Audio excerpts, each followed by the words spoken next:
Okay, um, this is going to be a little bit different. I'm going to be reading from an article I wrote on Facebook, and just, be aware if it sounds like I'm reading, it's because I am. Starting now. I saw a video the other day about a young man who was being bullied, and to him, I say this: it will get better. Once you're out of high school, you do find people who are more accepting and less judgmental, but get counseling. There's no rule that says you have to do this alone. Don't do what I did. Talk about it. Get help. Here's a story for you to think about. I have thought long and hard on whether I should tell this, but it's time, I think. If it helps one person, then it will have done its purpose. What is the cost of bullying? The cost is a life. It sounds simple, right? Well, it's not. There was a child, and this child's life started out all right. He was born into a family where he was loved, and the family was financially secure, and there was significant money put into special accounts for his college and his sister's colleges. He was set for a golden road to success. Then at age 4, his father died on the job, and the organization that his father worked for paid significant monies to his family. Then something snapped in his mother, and within 2 years she had emptied out all the bank accounts, quite often just giving the money away. She couldn't bear to have it near her. At age 7, his family was split up, all of their possessions sold to cover the cost of the move. Each of the siblings was sent to a different relative, all except for the son. He stayed with his mother. And, yeah, the insane one.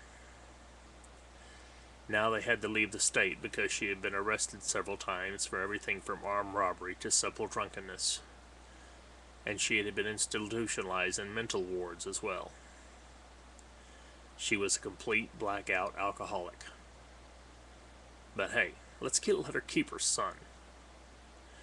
For the next 2 years, the boy was sexually abused, physically abused, malnourished, and to keep him quiet, his mother hooked him on tranquilizers. Finally, one of his sisters had gotten married and convinced her husband to get legal guardianship of the child.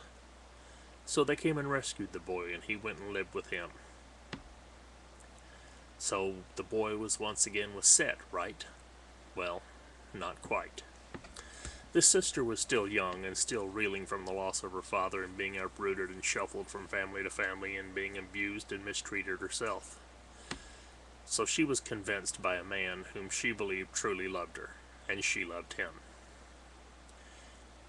The man had been physically abused by his father, so he thought that's how children were supposed to be raised. That and the fact that he thought he was a rock star, a salesman. Basically any dream that came along, he would grab onto it. Now back to the boy. If he had been born into this century, he would have been diagnosed as dyslexic and have ADHD. But as it was, he was simply bad. And he was beaten for being bad. And the beatings don't sound very bad because they were all intended to be on his butt. But they didn't always land there. All punishment started out with the same punishment: 3 licks. Still doesn't sound too bad, right? Well, there were rules. The boy could not grab anything except his ankles. If he moved his hands off of his ankles or if he yelled, a lick got added for each infraction of the rule. Most of the times the beatings would not end until the arm got tired. There was always bruising, sometimes bleeding, once even a fractured wrist. It started out with a belt, but when he broke his favorite belt during a beating, he went out and bought a 1-inch plank of wood and carved a paddle. Oh, and the paddle, they painted and decorated the family. It was quite the family project. The boy could not play sports or take PE in school because he would have to take his pants off in the locker room and the bruises and blood marks would show. But at least he had school, right? Where he would be away from his family. Well, not exactly. You see, he lived in a small town where it was all football, hunting, and sports. And being smart or clever were not exactly high points to win friends. Add that to the fact that he was different and did not fit in. Well, let's just say at worst he was bullied, and at the best he was ostracized and treated like an outsider. And it was not just one group that did this. There were several groups that rejected him and punished him for being different. And the teachers and coaches were quite often among his tormentors, reinforcing his negative self-image. Once the boy fell down 3 flights of stairs at school, breaking ribs and having internal bleeding, and the coaches would not even let him call home. He ended up collapsing on the couch in the coach's office and laid there until his sister came to the school looking for him at 5 o'clock that afternoon. He finally graduated from high school, and where other graduates were given cars or other fine gifts, he was given a suitcase. And within a month of his graduation, he was kicked out and informed he was not worthy to live under the roof anymore. The boy never had a real girlfriend and never quite understood why. He had only kissed twice in his life. And during the last few years of high school, he got taller and he put on muscle. And the larger kids quit picking on him because he would lash out violently. The smaller ones still did because they knew they could outrun him. He was still treated as an outsider, and to be honest, he was. Nothing in high school interested him. He only survived because of the elaborate fantasies he constructed in his mind. He attempted college numerous times, but could never quite do it. He never had a real relationship with a girl or a woman.